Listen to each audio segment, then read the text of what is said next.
Thank you, Madam President. It's an honor to join my colleagues of both parties on the floor today to read one of the greatest pieces of writing of the 20th century, Dr. King's letter from the Birmingham jail. I thank Senators Warnock and Tillis and Casey and Capito and Bozeman and Rosen for joining me.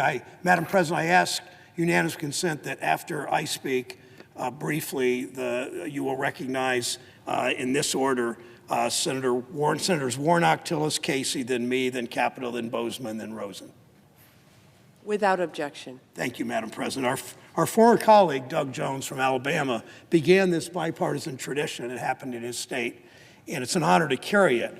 Today, we recommit to Dr. King's mission to equal rights for all, to ensuring that every voice is heard, and to the dignity of work. On Friday, we marked Workers' Memorial Day, when we honor workers killed in the job over the past year and throughout our history. People don't talk enough about what Dr. King was doing when he was assassinated. He was killed in Memphis while fighting for sanitation workers, AFSCME Local 1633, some of the most exploited workers in our country. He traveled there following the death of two sanitation workers in the job. Those two workers, not only it was a segregated neighborhood in Memphis, of course, even the garbage truck was segregated. Two white workers worked in the cab, two black workers worked in the back of the truck. They were killed when the truck malfunctioned and crushed them. Dr. King understood the deep connection between workers' rights and civil rights. Speaking to those workers, he said, whenever you're engaged in work that serves humanity and is for the building of humanity, it has worth and dignity. All labor has dignity. Till we have equal rights for all and dignity for all workers, our work here remains unfinished. We have a long road left to travel. It's up to us to push our country further along the road. That's the message to me in Dr. King's words in the letter we read today. In April, just a quick preface of what this letter was about, then we will turn to Reverend Warnock. April 1963, Dr. King was held in the Birmingham, Alabama jail for the supposed crime of leading a series of peaceful protests and boycotts. The goal was to pressure the business community to end discrimination in their hiring for local jobs. Some white ministers from Alabama had taken issue with the boycotts. They told him, Dr. King, slow down. We're supporting you. We're for voting rights too, but slow down. Don't move too fast. Don't demand too much all at once. Dr. King rejected that premise. It's up to all of us as citizens, as leaders, as members of our churches and our communities to get to work to demand justice and equality now, not, Madam President, some hazy, far-off point in the future that never seems to get here. Dr. King made that point more eloquently and persuasively than any of us ever could. So I'll turn to my colleague, the Reverend Senator Warnock. Thank you very much. Madam President. The junior senator from Georgia. Thank you so much. I'm deeply honored to participate in this great tradition started by Senator Doug Jones of Alabama during his tenure, carried out by my colleague, Senator Brown. And I'm always honored to revisit these words from Dr. King from the letter from a Birmingham jail. So without delay, my dear fellow clergymen, while confined here in the Birmingham City Jail, I came across your recent statement calling my present activities unwise and untimely. Seldom do I pause to answer criticism of my work and ideas. If I sought to answer all the criticisms that cross my desk, my secretaries would have little time for anything other than such correspondence in the course of the day, and I would have no time for constructive work. But since I feel that you are men of genuine goodwill and that your criticisms are sincerely set forth, I want to try to answer your statement in what I hope will be patient and reasonable terms. I think I should indicate why I am here in Birmingham, since you have been influenced by the view which argues against outsiders coming in. I have the honor of serving as president of the Southern Christian Leadership Conference, an organization operating in every southern state with headquarters in Atlanta, Georgia. We have some 85 affiliated organizations across the South, and one of them is the Alabama Christian Movement for Human Rights. Frequently, we share staff, educational and financial resources with our affiliates. Several months ago, the affiliates here in Birmingham asked us to be on call to engage in a nonviolent, direct action program if such were deemed necessary. We readily consented, and when the hour came, we lived up to our promise.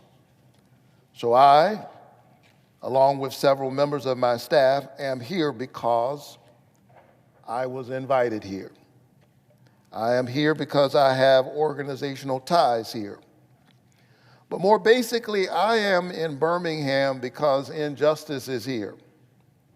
Just as the prophets of the 8th century BC left their villages and carried their "Thus saith the Lord" far beyond the boundaries of their hometowns, and just as the Apostle Paul left his village of Tarsus and carried the gospel of Jesus Christ to the far corners of the Greco-Roman world, so am I compelled to carry the gospel of freedom beyond my own hometown.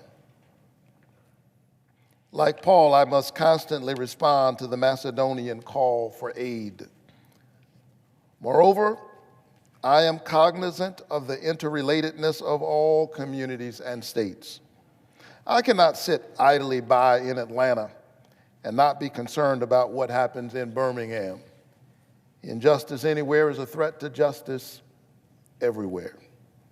We are caught in an inescapable network of mutuality, tied in a single garment of destiny. Whatever affects one directly affects all indirectly. Never again can we afford to live with a narrow, provincial, outside agitator idea. Anyone who lives inside the United States can never be considered an outsider anywhere within its bounds. You deplore the demonstrations taking place in Birmingham, but your statement, I am sorry to say, fails to express a similar concern for the conditions that brought about the demonstrations. I am sure that none of you would want to rest content with a superficial kind of social analysis that deals merely with effects and does not grapple with underlying causes. It is unfortunate that demonstrations are taking place in Birmingham, but it is even more unfortunate that the city's white power structure left the Negro community with no alternative. In any nonviolent campaign, there are 4 basic steps: collection of the facts to determine whether injustices exist, negotiation, self-purification, and direct action. We've gone through all these steps in Birmingham. There can be no gainsaying the fact that racial injustice engulfs this community. Birmingham is probably the most thoroughly segregated city in the United States. Its ugly record of brutality is widely known. Negroes have experienced grossly unjust treatment in the courts. There have been more unsolved bombings of Negro homes and churches in Birmingham than in any other city in the nation. These are the hard, brutal facts of the case. On the basis of these conditions, Negro leaders sought to negotiate with the city fathers, but the latter consistently refused to engage in good faith negotiation. Then, last September, came the opportunity to talk with leaders of Birmingham's economic community. In the course of the negotiations, certain promises were made by merchants, for example, to remove the store's humiliating racial signs. On the basis of these promises, the Reverend Fred Shuttlesworth and the leaders of the Alabama Christian Movement for Human Rights agreed to a moratorium on all demonstrations. As the weeks and months went by, we realized that we were the victims of a broken promise. A few signs briefly removed, returned, the others remained. As in so many past experiences, our hopes had been blasted and the shadow of deep disappointment settled upon us. We had no alternative except to prepare for direct action, whereby we would present our very bodies as a means of laying our case before the conscience of the local and the national community. Mindful of the difficulties involved, we decided to undertake a process of self-purification. We began a series of workshops on nonviolence, and we repeatedly asked ourselves, are you able to accept blows without retaliating? Are you able to endure the ordeal of jail? We decided to schedule our direct action program for the Easter season, realizing that except for Christmas, this is the main shopping period of the year. Knowing that a strong economic withdrawal program would be the byproduct of direct action, we felt that this would be the best time to bring pressure to bear on the merchants for the needed change. Then it occurred to us that Birmingham's mayoral election was coming up in March, and we speedily decided to postpone action until after Election Day. When we discovered that the Commissioner of Public Safety, Eugene Bull Connor, had piled up enough votes to be in the runoff, we decided again to postpone action until the day after the runoff, so that the demonstrations could not be used to cloud the issues. Like many others, we waited to see Mr. Connor defeated. And to this end, we endured postponement after postponement. Having aided in this community need, we felt that our direct action program could be delayed no longer.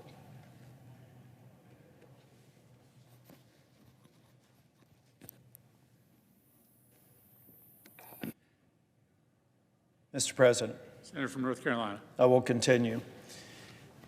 You may well ask, why direct action? Why sit-ins, marches, and so forth? Isn't negotiation better? You are quite right in calling for negotiation. Indeed, this is the very purpose of direct action. Nonviolent direct action seeks to create such a crisis and foster such tension that a community which has constantly refused to negotiate is forced to confront the issue. It seeks to dramatize the issue that it can no longer be ignored. My citing the creation of tension as part of the work of the nonviolent resistor may sound rather shocking, but I must confess I'm not afraid of the word tension. I have earnestly opposed violent tension, but there is a type of constructive, nonviolent tension which is necessary for growth. Just as Socrates felt that it was necessary to create a tension in the mind so that individuals could rise from the bondage of myths, half-truths, and half-truths to the unfettered realm of creative analysis and objective appraisal, so must we see the need for nonviolent gadflies to create the kind of tension in society that will help men rise from the dark depths of prejudice and racism to the majestic heights of understanding and brotherhood. The purpose of our direct action program is to create a situation so crisis-packed, that it will inevitably open the door to negotiation, and therefore concur with you in your call for negotiation. Too long has our beloved Southland been bogged down in a tragic effort to live in monologue rather than dialogue. One of the basic points in your statement is that the action that I and my associates have taken in Birmingham is untimely. Some have asked, why didn't you give the new city administration time to act? The only answer that I can give to this query is that the new Birmingham administration must be prodded about as much as the outgoing one before it will act. We are sadly mistaken if we feel that the election of Albert Boutwell as mayor will bring the millennium to Birmingham. While Mr. Boutwell is a much more gentle person than Mr. Connor, they are both segregationists, dedicated to the maintenance of the status quo. I have hope that Mr. Boutwell will be reasonable enough to see the futility of massive resistance to desegregation. But he will not see this without pressure from devotees of civil rights. My friends, I must say to you that we have not made a single gain in civil rights without determined legal and nonviolent pressure. Lamentably, it is an historical fact that privileged groups seldom give up their privileges voluntarily. Individuals may see the moral light and voluntarily give up their unjust posture. But as Reinhold Niebuhr has reminded us, groups tend to be more immoral than individuals. We know through painful experience that freedom is never voluntarily given by the oppressor. It must be demanded by the oppressed. Frankly, I have yet to engage in a direct action campaign that was well-timed, in the view of those who have not suffered unduly from the disease of segregation. For years now, I have heard the word wait. It rings in the ear of every Negro with piercing familiarity. This wait was almost always meant never. We must come to see, with one of our distinguished jurists, that justice too long delayed is justice denied. We have waited for more than 340 years for our constitutional and God-given rights. The nations of Asia and Africa are moving with jet-like speed towards gaining political independence, but we still creep at a horse and buggy pace towards gaining a cup of coffee at a lunch counter. Perhaps it's easy for those who have never felt the stinging darts of segregation to say, wait. But when you've seen vicious mobs lynch your mothers and fathers at will and drown your sisters and brothers at whim, when you've seen hate-filled policemen curse, kick, and even kill your black brothers and sisters, when you see the vast majority of your 20 million Negro brothers smothering in an airtight cage of poverty in the midst of an affluent society, when you suddenly find your tongue twisted and your speech stammering as you seek to explain to your 6-year-old daughter why she can't go to public amusement parks that had just been advertised on television, and you see tears welling up in her as she is told that Funtown is closed to the colored children, and see ominous clouds of inferiority beginning to form in her little mental sky, and see the beginning to distort her personality by developing an unconscious bitterness towards white people, when you have to concoct an answer for your 5-year-old son who is asking, Daddy, why do white people treat colored people so mean? When you take a cross-country drive and find it necessary to sleep at night after night in an uncomfortable corner of your automobile because no motel will accept you, when you are humiliated day in and day out by nagging signs reading white and colored, when your first name becomes nigger, your middle name becomes boy, however old you are, and your last name becomes John, and your wife and mother are never given respected title of Mrs., when you are harried by day and haunted by night by the fact that you are a Negro, living constantly at tiptoe stance, never quite knowing what to expect next, and are plagued with inner fears and outer resentments when you are forever fighting a degenerating sense of nobodiness, then you will understand why I find it difficult to wait. There comes a time when the cup of endurance runs over, and men are no longer willing to be plunged into the abyss of despair.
Mr. President. Senator from Pennsylvania.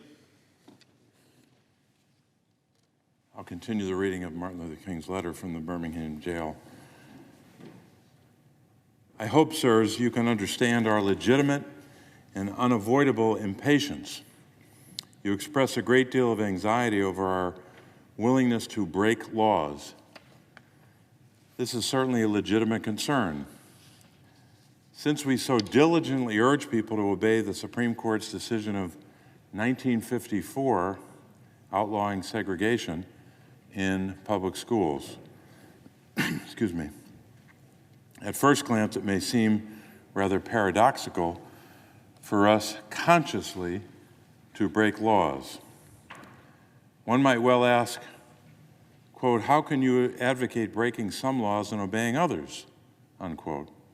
The answer lies in the fact that there are two types of laws, just and unjust. I would be the first to advocate obeying just laws. One has not only a legal, but a moral responsibility to obey just laws. Conversely, one has a moral responsibility to disobey unjust laws. I would agree with St. Augustine that, quote, an unjust law is no law at all, unquote. Now, what is the difference between the two? How does one determine whether a law is just or unjust? A just law is a man-made code that squares with the moral law or the law of God. An unjust law is a code that is out of harmony with the moral law. To put it in terms of St. Thomas Aquinas, an unjust law is a human law that is not rooted in eternal law or in natural law. Any law that uplifts human personality is just. Any law that degrades human personality is unjust. All segregation statutes are unjust because segregation distorts the soul and damages the personality. It gives the segregator a false sense of superiority and the segregated a false sense of inferiority. Segregation, to use the terminology of the Jewish philosopher Martin Buber, substitutes an, quote, I-it, unquote, relationship for an, quote, I-thou, unquote, relationship, and ends up relegating persons to the status of things. Hence, segregation is not only politically, economically, and sociologically unsound, it is morally wrong and sinful. Paul Tillich has said that sin is separation. Is not segregation an existential expression of man's tragic separation, his awful estrangement, his terrible sinfulness? Thus it is that I can urge men to obey the 1954 decision of the Supreme Court, for it is morally right. And I can urge them to disobey segregation ordinances, for they are morally wrong. Let us consider a more concrete example of just and unjust laws. An unjust law is a code that a numerical or power majority group compels a minority group to obey, but does not make binding on itself. The difference made legal. This is a difference made legal. By the same token, a just law is a code that a majority compels a minority to follow and that it is willing to follow itself. This is sameness made legal. Let me give another explanation. A law is unjust if it is inflicted on a minority that, as a result of being denied the right to vote, has no part in enacting or devising the law. Who can say that the legislature of Alabama, which set up that state's segregation laws, was democratically elected? Throughout Alabama, all sorts of devious methods are used to prevent Negroes from becoming registered voters. And there are some counties in which, even though Negroes constitute a majority of the population, not a single Negro is registered. Can any law enacted under such circumstances be considered democratically structured? Sometimes a law is just on its face and unjust in its application. For instance, I have been arrested on a charge of parading without a permit. Now, there's nothing wrong in having an ordinance which requires a permit for a parade, but such an ordinance becomes unjust when it is used to maintain segregation and to deny citizens the First Amendment privilege of peaceful assembly and protest. If you are able to see the distinction I'm trying to point out, I hope you're able to see the distinction I'm trying to point out. In no sense do I advocate evading or defying the law, as with the rabid segregationist. That would lead to anarchy. One who breaks an unjust law must do so openly, lovingly, and with a willingness to accept the penalty. I submit that an individual who breaks a law that conscience tells him is unjust and who willingly accepts the penalty of imprisonment in order to arouse the conscience of the community over its injustice is in reality expressing the highest respect for the law. Of course, there's nothing new about this kind of civil disobedience. It was evidenced sublimely in the refusal of Shadrach, Meshach, Abednego to obey the laws of Nebuchadnezzar on the grounds that a higher moral law was at stake. It was practiced superbly by the early Christians who were willing to face hungry lions and the excruciating pain of chopping blocks rather than submit to certain unjust laws of the Roman Empire. To a degree, academic freedom is a reality today because Socrates practiced civil disobedience. In our own nation, the Boston Tea Party represented a massive act of civil disobedience. We should never forget that everything that Adolf Hitler did in Germany was, quote, legal, unquote, and everything the Hungarian freedom fighters did in Hungary was, quote, illegal, unquote. It was, quote, legal to aid and comfort a Jew in Hitler's Germany. Even so, I am sure that had I lived in Germany at the time, I would have aided and comforted my Jewish brothers. If today I lived in a communist country where certain principles dear to the Christian faith are suppressed, I would openly advocate disobeying that country's anti-religious laws. I yield the floor. Mr. President, Senator from Ohio. I must make two honest confessions to you, my Christian and Jewish brothers. First, I must confess that over the past few years, I have been gravely disappointed with the white moderate.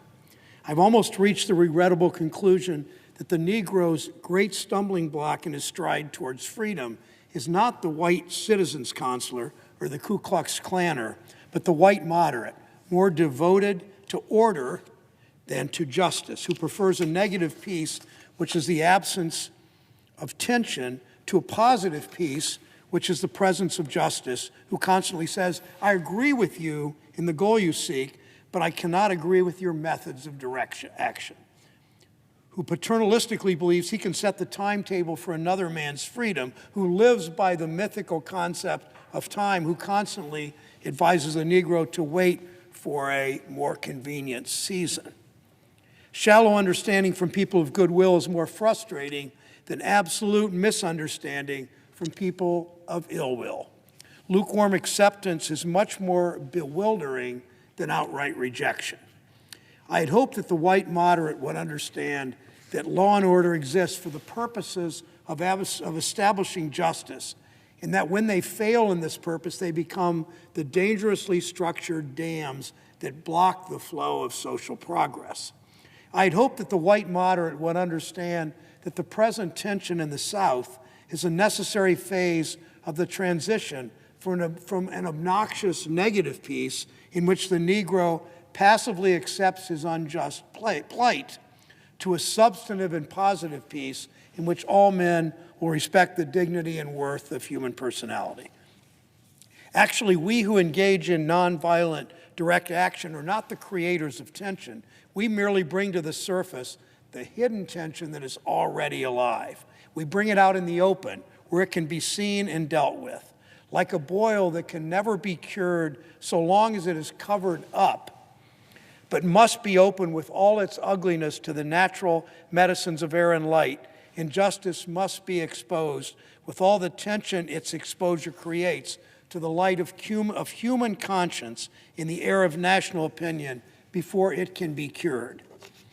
In your statement, you assert that our actions, even though peaceful, must be condemned because they precipitate violence. But is this a logical assertion?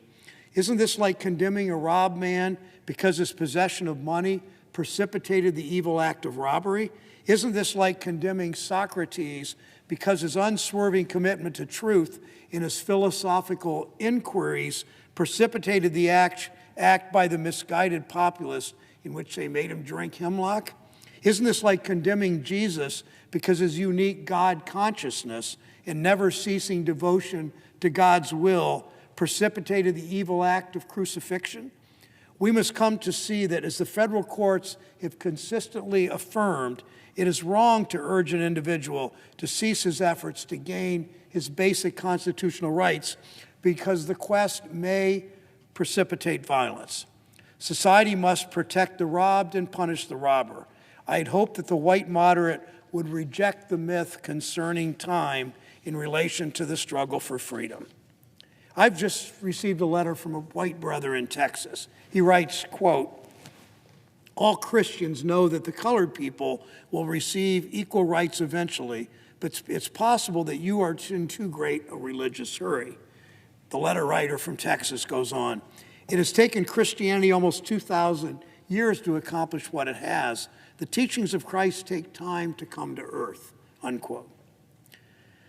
Such an attitude stems from a tragic misconception of time, from the strangely irrational notion that there is something in the very flow of time that will inevitably cure all ills.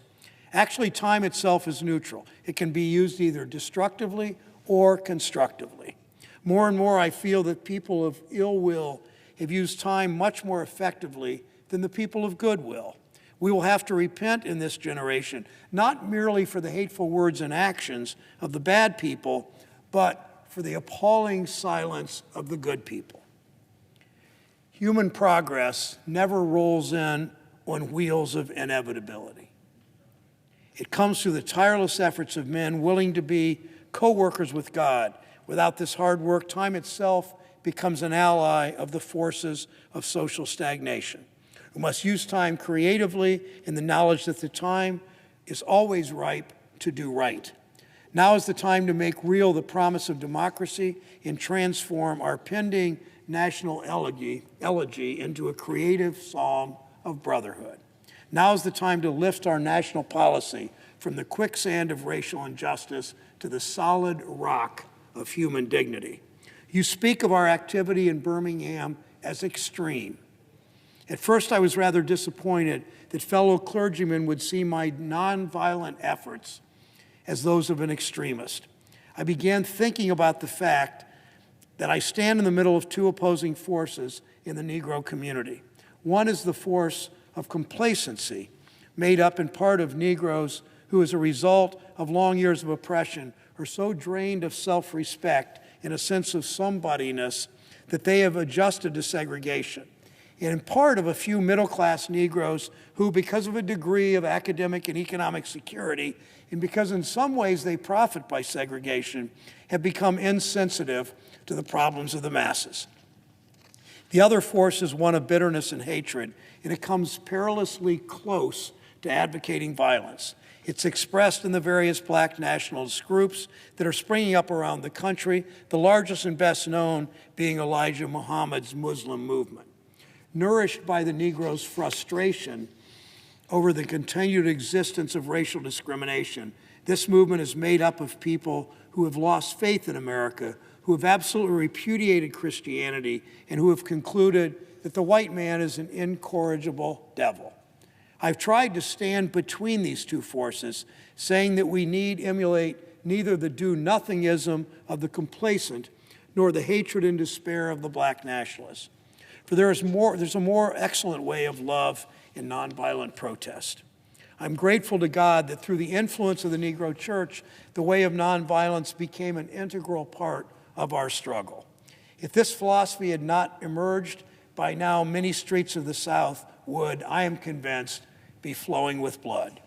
I'm further convinced that if our white brothers dismiss as rabble-rousers and outside agitators those of us who employ nonviolent direct action, and if they refuse to support our nonviolent efforts, millions of Negroes will, out of frustration and despair, seek solace and security in black nationalist ideologies, a development that would inevitably lead to a frightening racial nightmare.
Mr. President. Senator from West Virginia.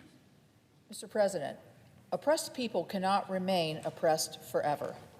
The yearning for freedom eventually manifests itself, and that is what has happened to the American Negro. Something within has reminded him of his birthright of freedom, and something without has reminded him that it can be gained. Conspicuously or unconspicuously, he has been caught up by the zeitgeist, and with his black brothers of Africa and his brown and yellow brothers of Asia, South America, and the Caribbean, the United States Negro is moving with a sense of great urgency towards the promised land of racial justice. If one recognizes this vital urge that has engulfed the Negro community, one should readily understand why public demonstrations are taking place. The Negro has many pent-up resentments and latent frustrations, and he must release them. So let him march. Let him make prayer pilgrimages to the City Hall. Let him go on freedom rides and try to understand why he must do so. If his repressed emotions are not released in nonviolent ways, they will seek expression through violence. This is not a threat, but a fact of history. So I have not said to my people, get rid of your discontent. Rather, I've tried to say that this normal and healthy discontent can be channeled into the creative outlet of nonviolent direct action. And now this approach is being termed extremist.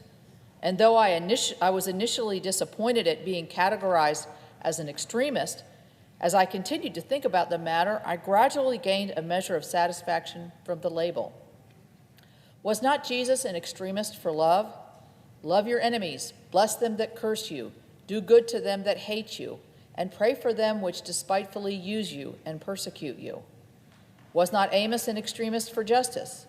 Let justice roll down like waters and righteousness like an ever-flowing stream. Was not Paul an extremist for the Christian gospel? I bear in my body the marks of the Lord Jesus. Was not Martin Luther an extremist? Here I stand, I cannot do otherwise, so help me God. And John Bunyan, I will stay in jail to the end of my days before I make a butchery of my conscience. And Abraham Lincoln, this nation cannot survive half slave and half free. And Thomas Jefferson, we hold these truths to be self-evident that all men are created equal. So the question is not whether we will be extremists, but what kind of extremists will we be? Will we be extremists for love or for hate? Will we be extremists for the preservation of injustice or for the extension of justice? In that dramatic scene on Calvary's Hill, 3 men were crucified. We must never forget that all 3 men were crucified for the same crime, the crime of extremism. 2 were extremists for immorality, and thus fell below their environment. The other, Jesus Christ, was an extremist for love, truth, and goodness, and thereby rose above his environment. Perhaps the South, the nation, and the world are in dire need of creative extremists. I had hoped that the white moderate would see this need. Perhaps I was too optimistic. Perhaps I expected too much. I suppose I should have realized that few members of the oppressor race can understand the deep groans and passionate yearnings of the oppressed race, and still fewer have the vision to see that injustice must be rooted out by strong, persistent, and determined action. I am thankful, however, that some of our white brothers in the South have grasped the meaning of this social revolution and committed themselves to it. They are still all too few in quantity, but they are big in quality. Some, such as Ralph McGill, Lillian Smith, Harry Golden, James McBride Dabbs, Ann Braden, and Sarah Patton Boyle, have written about our struggle in eloquent and prophetic terms. Others have marched with us down nameless streets of the South. They have languished in filthy, roach-infested jails, suffering the abuse and brutality of policemen. Unlike so many of their moderate brothers and sisters, they have recognized the urgency of the moment and sensed the need for powerful action, antidotes to combat the disease of segregation. Let me take note of my other disappointment. I have been so greatly disappointed with the white church and its leadership. Of course, there are some notable exceptions. I'm not unmindful of the fact that each of you has taken significant stands on this issue. I commend you, Reverend Stallings, for your Christian stand on this past Sunday in welcoming Negroes to your worship service on a non-segregated basis. I commend the Catholic leaders of this state for integrating Spring Hill College several years ago. And despite these notable exceptions, I must honestly reiterate that I have been disappointed with the church. I do not say this as one of those negative critics who can always find something wrong with the church. I say this as a minister of the gospel who loves the church, who was nurtured in its bosom, who has been sustained by spiritual blessings, and who will remain true to it as long as the cord of life shall lengthen.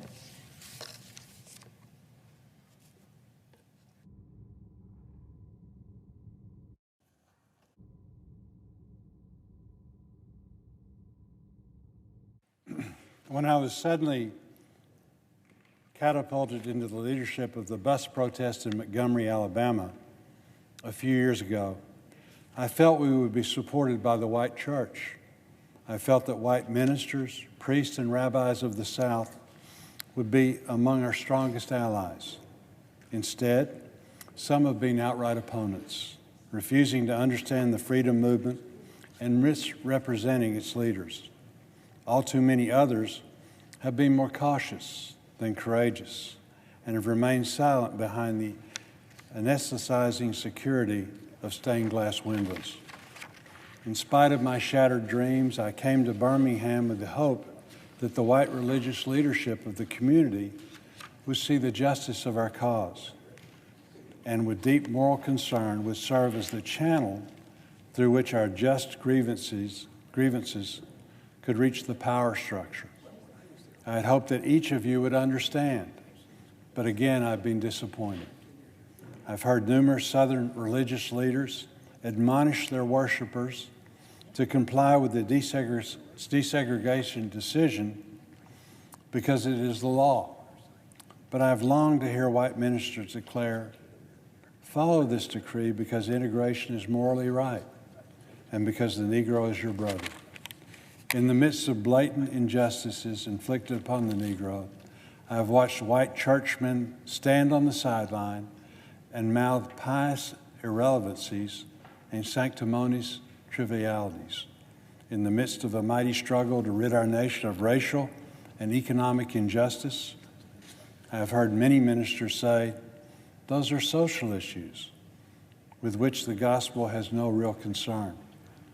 And I've watched many churches commit themselves to a completely otherworldly religion, which makes a strange, unbiblical distinction between body and soul, between the sacred and the secular. I've traveled the length and breadth of Alabama, Mississippi, and all other southern states. On sweltering summer days and crisp autumn mornings, I've looked at the South's beautiful churches with their lofty spires pointing heavenward. I've beheld the impressive outlines of our massive religious education buildings. Over and over, I've found myself asking, what kind of people worship here? Who's their God? Where were their voices when the lips of Governor Barnett dripped with words of interposition and nullification? Where were they when Governor Wallace gave a clarion call for defiance and hatred? Where were their voices of support when bruised and weary Negro men and women decided to rise from the dark dungeons of complacency to the bright hills of creative protest? Yes, these questions are still in my mind. In deep disappointment, I have wept over the laxity of the church. But be assured that my tears have been tears of love. There can be no deep disappointment where there is not deep love. Yes, I love the church. How could I do otherwise? I'm in the rather unique position of being the son, the grandson, and the great-grandson of preachers. Yes, I see the church as the body of Christ, but oh, how we have blemished and scarred that body through social neglect and through the fear of being nonconformist. There was a time when the church was very powerful, in the time when the early Christians rejoiced at being deemed worthy to suffer for what they believed. In those days, the church was not merely a thermometer that recorded the ideas and principles of popular opinion. It was a thermostat that transformed the mores of society. Whenever the early Christians entered a town, the people in power became disturbed and immediately sought to convict the Christians for being disturbers of the peace and outside agitators. But the Christians pressed on in the conviction that they were a colony of heaven, called to obey God rather than man. Small in number, they were big in commitment. They were too God-intoxicated to be astronomically intimidated. By their effort and example, they brought an end to such ancient evils as infanticide and gladiatorial contest. Things are different now. So often the contemporary church is a weak, ineffectual voice with an uncertain sound. So often it is an arch defender of the status quo. Far from being disturbed by the presence of the church, the power structure of the average community is consoled by the church's silence and often even vocal sanction of the things that are being done. But the judgment of God is upon the church as never before. If today's church does not recapture the sacrificial spirit of the early church, it will lose its authenticity, forfeit the loyalties of millions, and be dismissed as an irrelevant social club with no meaning for the 20th century. Every day I meet young people whose disappointment with the church has turned to outright disgust. Perhaps I have once again being too optimistic? Is organized religion too inextricably bound to the status quo to save our nation and the world? Perhaps I must turn my faith to the inner spiritual church, the church within the church, as the true ecclesia and the hope of the world. But again, I'm thankful to God that some noble souls from the ranks of organized religion have broken loose from the paralyzing chains of conformity and joined us as active partners in the struggle for freedom. They have left their secure congregations and walked the streets of Albany, Georgia with us. They have gone down the highways of the South on tortuous rides for freedom. Yes, they have gone to jail with us. Some have even been dismissed, for their churches have lost the support of their bishops and fellow ministers. But they have acted in the faith that right defeated the stronger than evil triumphing. Their witness has been the spiritual salt that has preserved the true meaning of the gospel in these troubled times. They have carved a tunnel of hope through the dark mountain of disappointment. I hope the church as a whole will meet the challenge of this decisive hour. But even if the church does not come to the aid of justice, I have no despair about our future. I have no fear about the outcome of our struggle in Birmingham, even if our motives are at present misunderstood. We will reach the goal of freedom in Birmingham and all over the nation, because the goal of America is freedom. And with that,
Senator from Nevada. Thank you. I'd like to continue finishing the letter from the Birmingham jail. Abused and scorned though we may be, our destiny is tied up with America's destiny. Before the Pilgrims landed at Plymouth, we were here. Before the pen of Jefferson etched the majestic words of the Declaration of Independence across the pages of history, we were here. For more than 2 centuries, our forebears labored in this country without wages. They made cotton king. They built the homes of their masters while suffering gross injustice and shameful humiliation. And yet, out of a bottomless vitality, they continued to thrive and develop. If the inexpressible cruelties of slavery could not stop us, the opposition we face now will surely fail. We will win our freedom because the sacred heritage of our nation and the eternal will of God are embodied in our echoing demands. Before closing, I feel impelled to mention one other point in your statement that has troubled me profoundly. You warmly commended the Birmingham police force for keeping order and preventing violence. I doubt that you would have so warmly commended the police force if you had seen its dogs sinking their teeth into unarmed, non-violent Negroes. I doubt that you would so quickly commend the policemen if you were to observe their ugly and inhumane treatment of Negroes here in this city jail. If you were to watch them push and curse old Negro women and young Negro girls. If you were to see them slap and kick old Negro men and young boys. If you were to observe them, as they did on 2 occasions, refuse to give us food because we wanted to sing our grace together.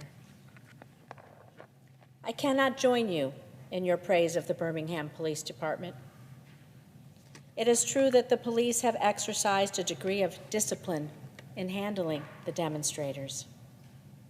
In this sense, they have conducted themselves rather non-violently in public. But for what purpose? To preserve the evil system of segregation? Over the past few years, I have consistently preached that nonviolence demands that the means we use must be as pure as the ends we seek. I have tried to make clear that it is wrong to use immoral means to attain moral ends. But now I must affirm that it is just as wrong, or perhaps even more so, to use moral means to preserve moral ends. Perhaps Mr. Connor and his policemen have been rather nonviolent in public, as was Chief Pritchett in Albany, Georgia. But they have used the moral means of nonviolence to maintain the immoral end of racial injustice. As T.S. Eliot has said, the last temptation is the greatest treason, to do the right deed for the wrong reason. I wish you had commended the Negro sit-inners and demonstrators of Birmingham for their sublime courage, their willingness to suffer, and their amazing discipline in the midst of great provocation. One day, the South will recognize its real heroes.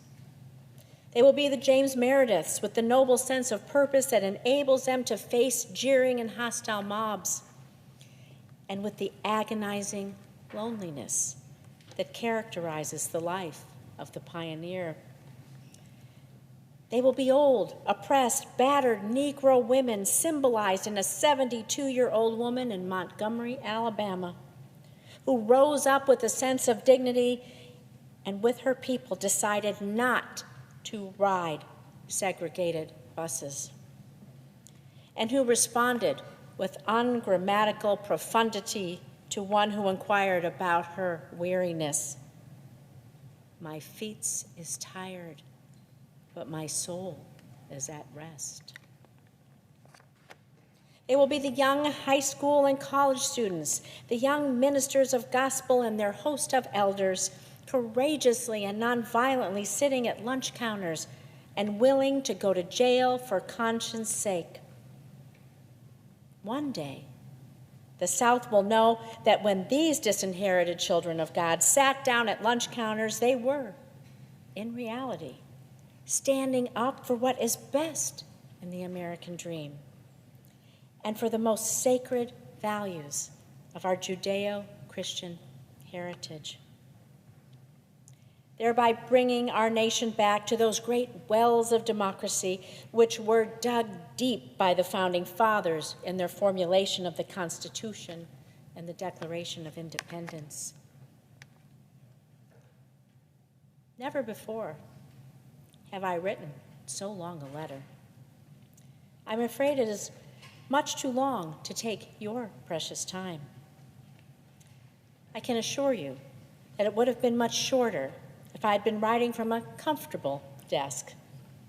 But what else can one do when he is alone in a narrow jail cell, other than write long letters, think long thoughts, and pray long prayers? If I have said anything in this letter that overstates the truth and indicates an unreasonable impatience, I beg you to forgive me. If I've said anything that understates the truth and indicates my having a patience that allows me to settle for anything less than brotherhood, I beg God to forgive me. I hope this letter finds you strong in the faith. I also hope that circumstances will soon make it possible for me to meet each of you, not as an integrationist or a civil rights leader, but as a fellow clergyman and a Christian brother. Let us all hope that the dark clouds of racial prejudice will soon pass away and the deep fog of misunderstanding will be lifted from our feared, drenched communities. And in some not too distant tomorrow, the radiant stars of love and brotherhood will shine over our great nation with all their scintillating beauty. Yours for the cause of peace and brotherhood, Martin Luther King, Jr. Mr. President, I yield. Senator from Ohio. Thank you, Senator Rosen. Thank you to my colleagues who joined us today to read these powerful words, Senators Warnock and Tillis and Casey and Capito and Bozeman and Rosen. This is a diverse group on the floor today whose states reflect the vibrant and wonderful diversity of our great nation, from the deep South to the Mountain West to the industrial Midwest. We represent different places. We may disagree on many things, but we love this country. We know we can do better for the people who make it work. Dr. King and the civil rights leaders of his generation did more than just about anyone to push this country to live up to our founding ideals and to make the dream of America real for everyone. Protesting, working for change, organizing, demanding our country do better, those are some of the most patriotic things all of us can do. That's Dr. King's charge in this letter. My favorite single line, certainly in this letter and maybe in all of Dr. King's preachings and teachings and writings, progress never rolls in on the wheels of inevitability. Progress never rolls in on the wheels of inevitability. It rolls in because we make it so. That is our charge. Think about that campaign Dr. King was waging when he was martyred in Memphis. Think about who he was talking to. Union sanitation workers, Local 1633 AFSCME. And think of the circumstances. This was very segregated Memphis. He was in a segregated white neighborhood. Even the sanitation truck where these workers were working was segregated. The cab of the truck was 2 white workers. The back of the truck was doing the actual lifting and picking up garbage were 2 black workers. And in February, after before Dr. King first visited. The garbage truck, there was a torrential downpour in this white segregated neighborhood. There was nowhere for these black sanitation workers to go. They crawled in the back of the truck. It malfunctioned and crushed these 2 workers. That's why Dr. King was in Memphis the first time and the second time. He told these workers, what does it profit as he wove together worker rights and civil rights and labor rights? He told these workers, what does it profit a man to be able to eat in an integrated lunch counter if he doesn't earn enough money to buy a hamburger and a cup of coffee? Those workers were vital to their community. They worked hard to provide for their families. They were denied fair pay, denied political rights, denied basic safety on the job. The presiding officer today is Senator Cortez Masto from Nevada. He has joined in so many efforts on this Senate floor to fight for workers, to fight for the dignity of work, to fight for safety and civil rights and worker rights. It's not a coincidence that the workers who are so often the most exploited were low-income workers and especially black workers. Until all workers have the dignity they've earned, Dr. King's work will remain unfinished. It means paying all workers a living wage. It means giving them power over their schedule. It means providing good benefits, safety in the job. It means letting them, if they so choose, organize a union. That means all workers, it's about the dignity of work. All workers get a fair share of the wealth they create. When we empower workers, we bring us closer to the society Dr. King envisioned, where all labor has dignity.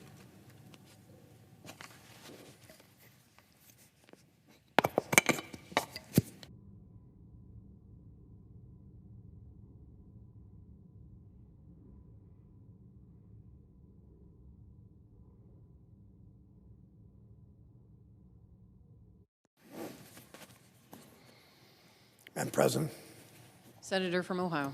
Madam President, I ask unanimous consent the Senate Judiciary Committee be discharged from further consideration of S-Res 152 and S-Res 185. The Senate now proceed to the en bloc consideration of the following Senate resolutions: S-Res 152, S-Res 185, S-Res 192, S-Res 193, S-Res 194. Is there an objection? Without objection, the committee is discharged of the relevant resolutions. Senate will proceed to the resolutions en bloc. I know of no further debate on the resolutions en bloc, Madam President. If there's no further debate, the questions on the adoption of the resolutions en bloc. All in favor say aye. Aye. All opposed, no. The ayes appear to have it. The ayes do. The resolutions are approved en bloc. Madam President, I ask unanimous consent that the preambles be agreed to, the motions to reconsider be considered made and laid upon the table, all en bloc. Without objection.